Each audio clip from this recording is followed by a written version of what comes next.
Say hi to YouTube. Hi, YouTube.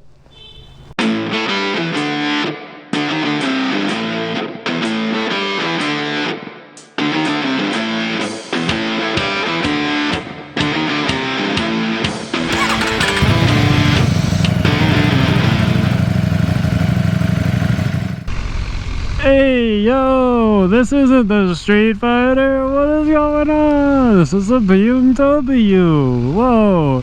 Now you might be asking, Rowdy, what are you doing with a BMW? So weird, huh? Well, Motorworks Chicago is nice enough to have lent me this for the weekend to do a video on. So I'm going to do a wee bit of a I don't know, bike review, kind of a comparison maybe to the Street Fighter. Kind of just going over the differences and what this bike has to offer. It is a bit of a competitor, so I thought it'd be pretty good to, you know, look into it a little more. It definitely takes a bit of an adjusting to compared to the Street Fighter. Just a little bit of a different feel. I feel like the clutch lever on this is super far out. Like, it's almost like hard to grab. And this is their demo, so I don't know if this was dropped at any point or what, but it just kind of feels weird. But I don't know, I'll probably get used to that after, like, by the time I get home or whatever. So it's only got 482 miles on it. One of the biggest difference that I've noticed is this has cruise control. So I know a big complaint about the Street Fighter was no cruise control. Well, the BMW S1000R has it. This is a 2020, by the way, just heads up. I don't know if you guys are curious. It says pretty comfy, though. I do have to say that. The seat's a little tougher than the Street Fighter. The Street Fighter has a better seat. It's still a very comfy bike.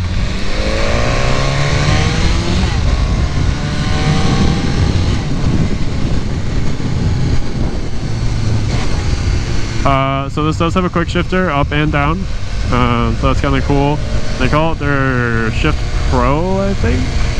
Quick Shift Pro. It has ABS Pro, so that is when you're cornering, you can hit the brakes and the computer and the bike will detect that you're in an angle, and so you have a better chance of not sliding or tipping over. I'm sorry, of like tipping back up. So when you hit, I don't know if you guys know, but you hit the brakes, it's gonna upright the bike. And so the IMU or the ABS Pro will tell the bike basically not to do that. I don't know the functions inside of that computer wise, but it sounds like a whole bunch of magic. I'd have to say right off the bat, not a big fan of the quick shifter, which is fine. It's all preference, really. Quick shifter and the clutch lever, but I'll have to look at the clutch lever later to see if it's actually bent or if it's just the way that is, but either way, it's not a huge deal to me. It could be much worse. Oh man, these bumps are a little crazy. I do want to test the cruise control, not quick shift, but the cruise control once we get onto the highway here. See how that is. Let's turn it on. Turn it on.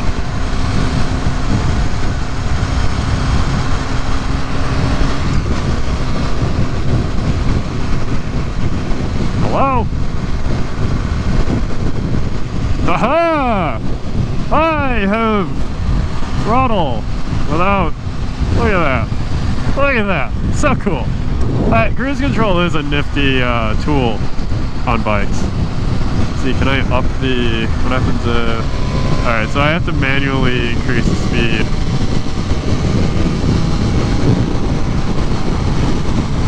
Yeah, I have to manually increase the speed and then set it. Yeah, so I'm setting it to 61, or 2, cool. And hitting the brakes drops that.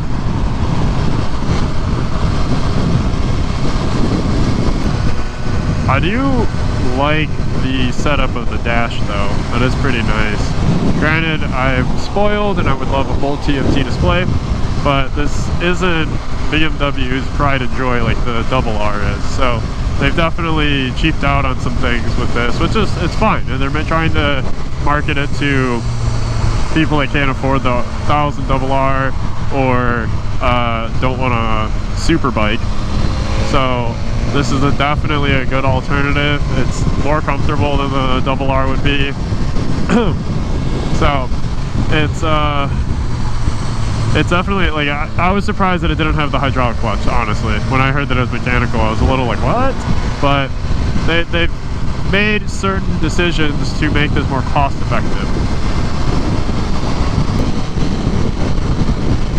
The throttle response is very smooth. There's no, like, hesitation. A lot of ride-by-wire stuff that I've ridden seems to have a bit of a hesitation when you give it throttle, but this is, like, right there. It's kind of vibrating at higher speeds. There's like a weird vibration right on my butt and in the handlebars.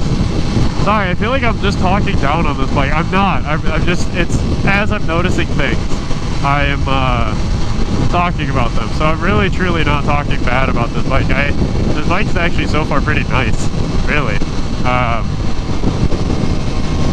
Like I said, it's pretty comfortable. It's got some decent technology in it. The ABS Pro, I think it has dynamic suspension, which is pretty badass. I'll have to mess around with that. But it does have two main riding modes, which is rain and road or street. I can't remember which is which, or I can't remember what they call it, but I will update you guys on that. It's comfortable. One of the little things, like a lot of bikes do this, but these have moving velocity stacks. So I don't know if it's at a certain RPM that the velocity stacks grow longer or how they activate it, but at a certain point when riding, the velocity stacks will change height and improve performance. So that's kind of cool. Let's see, what else do we got here?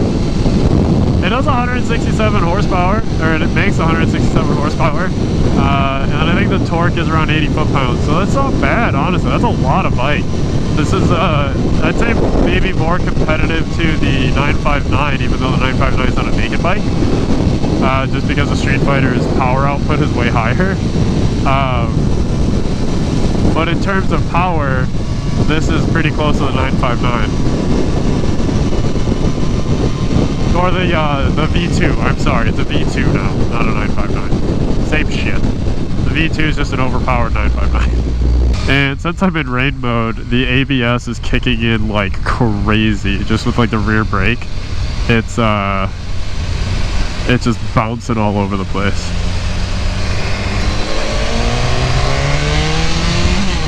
It does feel like it wants to turn too, which is kind of nice. Like going into a lean, it feels like it wants to lean over. That's always a good feeling when the motorcycle wants to leave. They said I should try and get it to the first service miles, which is I think 600. So I'm definitely going to hit that, I'm sure. Because tomorrow I'll most likely be out on this all day.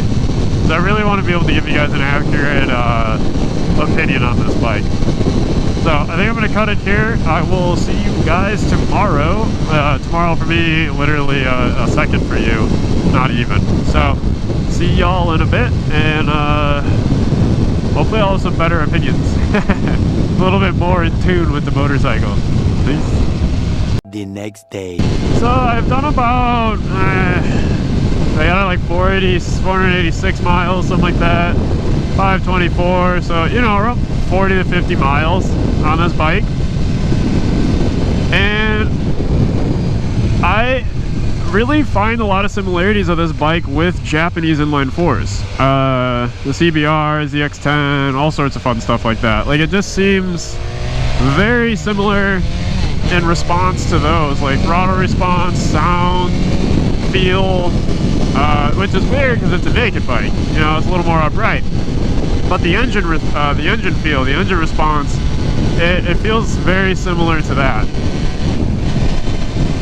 which is a great reason to buy it, because it's familiar. So if you're trying to make your conversion over from Japanese bikes to Euro bikes, and you're looking at BMW, this bike would be the one to look at, just because it's going to be very familiar to you. The inline-4 engine, it's smooth, it has a very similar sound, engine output, reaction, all of that is very, very similar to the Japanese bikes.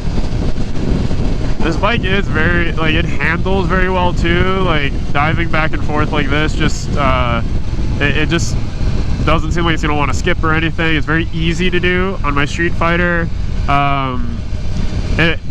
Going straight in a straight line and like bobbing and weaving, like it'll do it, but it doesn't seem like it wants to. It seems kind of reluctant to. Now, I'm not a guy that's really into twisties, just because I don't do them well, and I also live in the Midwest where there aren't any.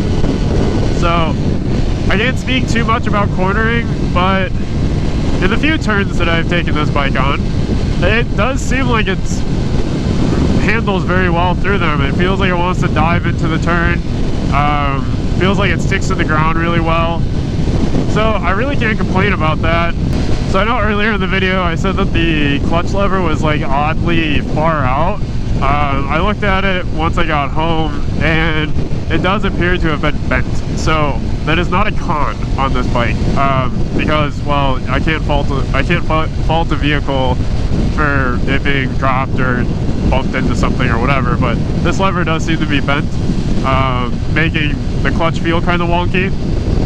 Other than that though, like the friction zone grabbing and shifting with the clutch, it doesn't seem like it's bad at all. It's fairly smooth. It's not like oddly clunky. I've also noticed that this bike can like start in any gear. Like I forgot to downshift for, I forgot what I was messing with my Cardo and I forgot to downshift, and I went from like 10 miles an hour and I was in 6th gear and I was able to pick it back up to speed. Like I think I was filming at the time, so I'll throw a clip in here for that, but I was very impressed with that. Hey Cardo, FM on. Hey Cardo, FM on. Hey Cardo, FM on. Oh my fuck.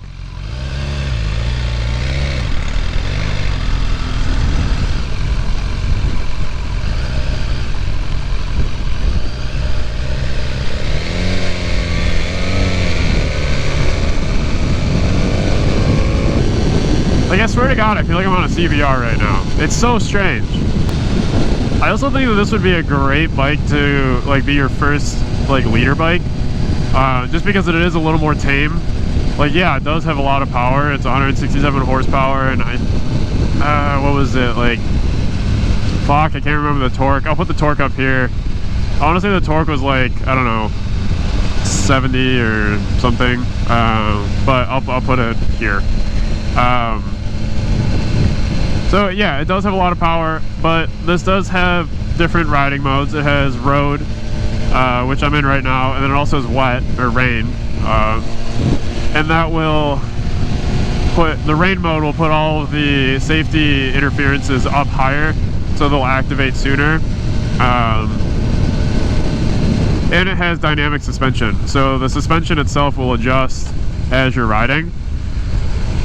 So all of these safety features included really help out, especially as if it's your first leader bike.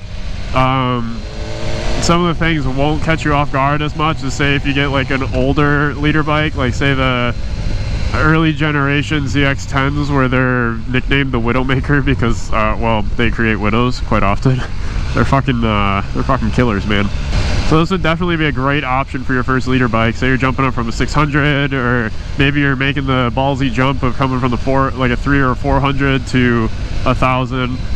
This is definitely a good candidate for that. I am loving these heated grips. I think this might convince me to get heated grips on my Street Fighter. I'm not a huge fan of the stock sound on the exhaust. Obviously that's a super easy fix and it's kind of a nitpick, but it's just that typical like catalytic converter airy sound. Like, it's just kind of, yeah, there's not a lot of oomph to the sound, which is very unlike the Ducatis that I'm used to. But I mean, that's a super easy thing to fix. I haven't looked into the exhaust options of this, but I'm sure the basic ones like Akrapovic or Krapovich, if you want to be technical. Terminioni probably has one, maybe Two Brothers. I'm sure like the big ones are available for this. This has the stock, or it's BMW factory or OEM Akrapovich exhaust. I wonder what my miles are. Let's see, miles per gallon, I mean. Average MPG 37. Alright, average MPG is 37. That's not awful. One thing I definitely noticed though, this is a lot cooler of a bike to ride than the Street Fighter temperature wise, because my butt is not burning. I'm not getting baked like a honey roasted ham just riding around town. And obviously that's because of the routing of the exhaust that goes under the bike instead of literally under your butt. This thing does feel like you can whip it around though. It's light and it's just agile. It's like a scalpel. It's ready, you know? It's ready to carve the canyons, as the kids say.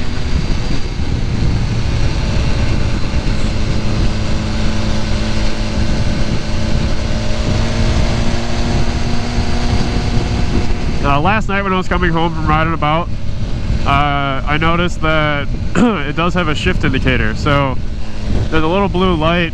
Maybe if I can get to an open road, I'll show you guys. There's a little blue light above the dash that flashes when you're when it's telling you like, hey, you should shift.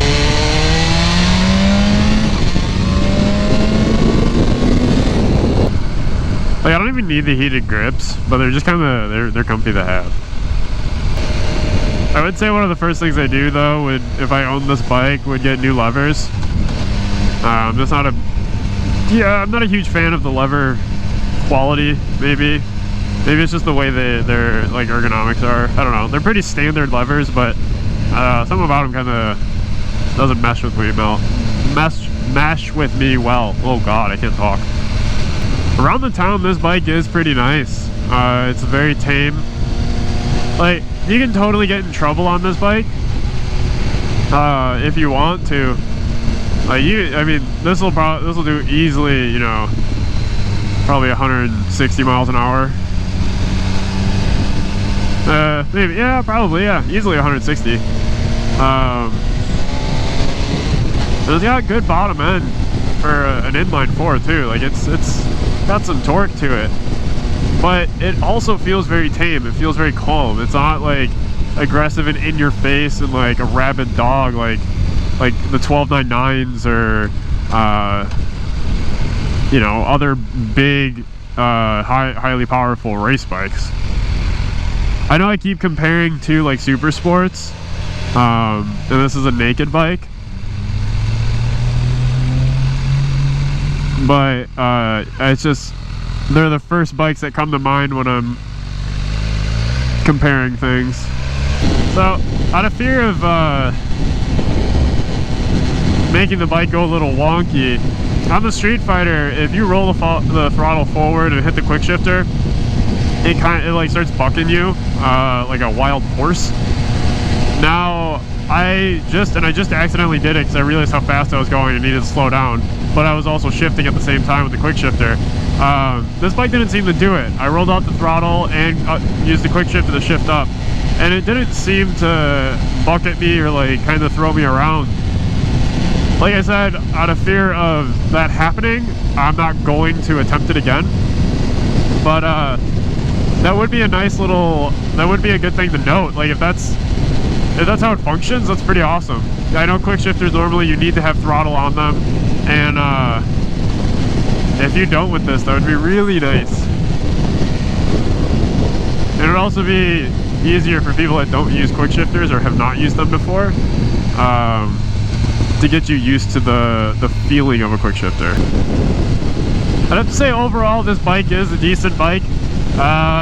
The starting price on these is about $14K, and then this one specifically is closer to $18,000, which is way more affordable than the starting price of the Street Fighter, which is $20K. You get a fully loaded bike for less than what the Street Fighter would cost you at base model. So compared to that, this bike is super affordable. It's very familiar to anyone coming from Japanese inline 4s. The ergonomics are actually really nice. You can sit up straight with it. It's fairly comfortable. I would say the Street Fighter's seat is comfier. But then again, you're talking about the difference of $2,000 at base price. So they can, Ducati can spend a little bit more on comfort seats than BMW, since they're going for a more affordable bike with this one. The ergonomics of this bike, pretty nice. I don't feel like I'm leaning too far forward on my my hands. Honestly, they're almost identical to what the Street Fighter is. You can sit straight up like this if you want to. You can kind of go full tuck. So they're both pretty similar in that aspect. I could definitely see doing Super Duke. I think I could definitely see myself doing longer stints on this one, a little bit of a longer ride. Yeah, it's more comfortable than obviously a Super Sport. I do know you can get bags for this. You get side bags, so if you wanted to turn this into a bit more of a touring bike, there's definitely options out there for you. I'm not 100% on the windscreen, but considering it comes with one OEM, you could probably get a longer one or a taller one, so you could do the touring a little bit more. And this has got the heated grips already, your cruise control, which is a one-up on the Ducati Street Fighter. The Ducati Street Fighter does not have a cruise control, which is a huge gripe to some of the buyers of that bike. I personally don't really care. I'm not using it for touring, but hey, my opinion isn't everyone's, so but yeah, the cruise control is not a big factor to me, but it is nice, and you can see it coming in handy. I kind of had wished I had it going up to Milwaukee, so I can definitely see the benefits of it. So this coming with cruise control at a much cheaper price, it's definitely a win for the S1000R. Again, I want to thank Motorworks Chicago for allowing me to take this bike out. They allowed me to have it for the weekend, which is super awesome. I will leave a link in the description to their website so you guys can check them out, because they do have a lot of options. They are a BMW, Triumph, Ducati, Vespa, Royal Enfield dealer. Am I missing one? I think that covers everything. Oh, and Zero Motorcycles. They do sell Zero Motorcycles there. So there's quite a bit of options there for you. I'll leave a link in the description for them. Just as a thanks for allowing me to take this out. I have to say, overall, this bike is not that bad. I've never really been a fan of BMW. Nothing really against them, I just don't really like the aesthetics of them.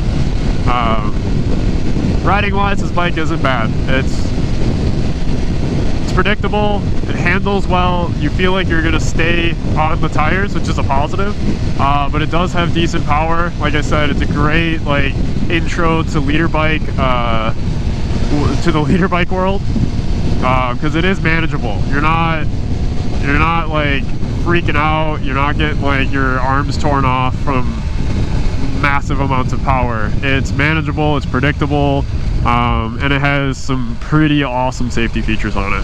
Trying to find a nice little spot to do some pretty pictures. Oh, we're twins! Hello! We're twins! That was cute. Also, I have not stalled it yet, which I think is pretty awesome. It seems very forgiving on the whole stalling thing. Like, the bike wants to keep itself running. But yeah, I feel like I should have stalled this bike quite a few times, especially with the lever being a little bent. But I haven't. So this bike definitely compensates for lack of clutch experience. I'm gonna do my walk around here. This seems like a decent spot. You got a nice little foresty background.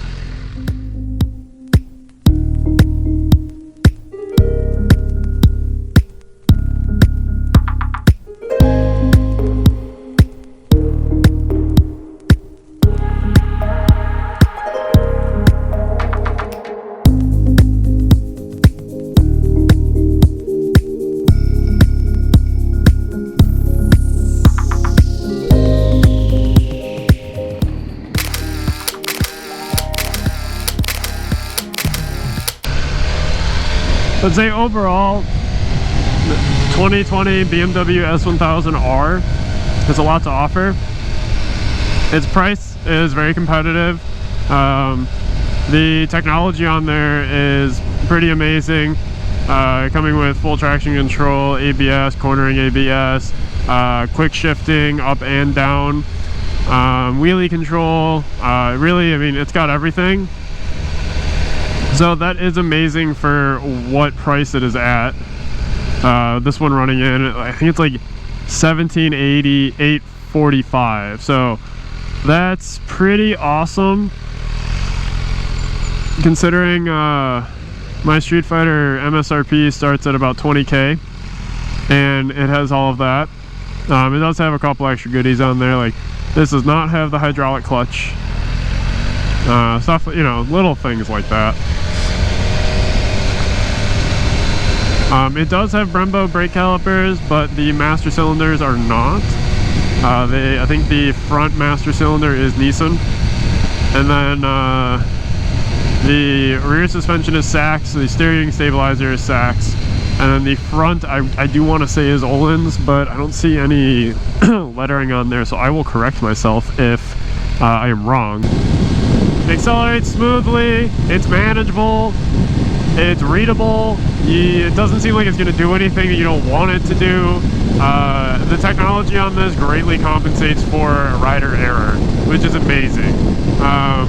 So I mean, this bike is a great bike at a competitive price range, and this bike is just great for either beginner leader bike class members, or if you just want something that isn't gonna make you want to shit your pants. It's got decent power, decent torque. You can really get into trouble with it if you wanted to, but at the same time, you're really gonna have to try for it. Now, wind noise, I am actually not wearing my earplugs for this because I wanted to test the wind noise. Highway speeds, it's you know, it's about as bad as you can expect for a naked bike. I'm not really surprised. The power seems, I don't know if the right word would be linear, but like, you kind of have to work for it, so you rev it up a bit, but you slowly get all of it over time. Like, it doesn't feel like it's like right there, you know? Like, you kind of gotta give it some time to kick in, but once it's there, if that makes sense. So I'm gonna wrap it up here, guys.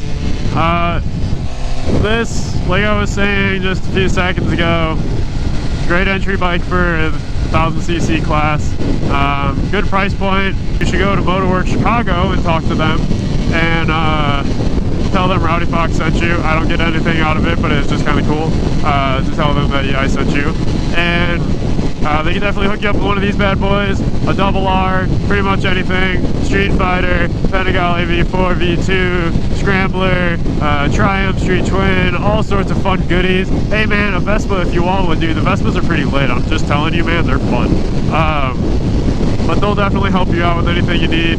And yeah, that about wraps it up for this review. I hope you guys enjoyed. Make sure to hit that like button, the bell notification button, so I can annoy the shit out of you every time I upload a video and you're notified. Leave a comment on whether you like the BMW S1000R or not, and why. Let me know down below. And then last but not least, make sure you subscribe to the Rowdy Fox channel to stay tuned and get to know everything and anything about motorcycles, because I'm here to educate y'all. Peace.